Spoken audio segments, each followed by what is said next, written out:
राधे राधे। तो फाइनली हम लैंड कर चुके थे मलेशिया। लैंड होते ही वहाँ पे हमारा इमिग्रेशन हुआ, फिर हमने अपना लगेज लिया एंड फिर हमने एग्ज़िट किया। बाहर भैया हमारा वेट कर रहे थे, तो हमने फिर जल्दी जल्दी सामान गाड़ी में रखा एंड फिर हम घर के लिए निकल लिए। घर पहुँचते हमारे लिए एक सरप्राइज़ था। भाभी ने हमारे लिए वेलकम केक रेडी करके रखा था। फिर हमने केक कट किया, फिर हमने एक सेल्फ़ी ली एंड ये वहाँ पे 7 बजे का व्यू था, इतना प्यारा व्यू था।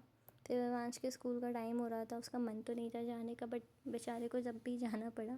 जब तक वो स्कूल में था तब तक हमने खाया, फिर रेस्ट किया। फिर जब उसकी छुट्टी का टाइम हो गया तो मैं उसको नीचे पिकअप करने गई थी एंड फिर नीचे पिकअप के बाद फिर मैं ऊपर आ गया, खाया। उसके बाद फिर जल्दी से हम रेडी हो गए। हमें सिटा मॉल जाना था ग्रोसरी का कुछ सामान लेने।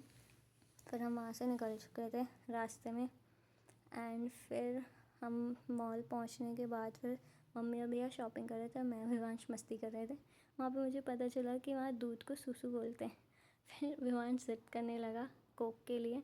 फिर हम वापस घर आ गए। फिर हम शाम को निकले थे सोसाइटी देखने के लिए, तो फिर वहाँ पे कुछ लोग गोल्फ़ खेल रहे थे एंड विवांश को बिल्कुल भी मन नहीं था नीचे आने का, क्योंकि नीचे कोई बच्चा नहीं है तो उसके साथ खेलने के लिए कोई था नहीं एंड वो ऊपर टीवी देखना चाहता था, बट हम उसे ज़बरदस्ती लेके आए थे। मम्मी और भैया वॉक कर रहे थे एंड यहाँ पे विवांश ज़िद कर रहा था वापस चलो वापस चलो।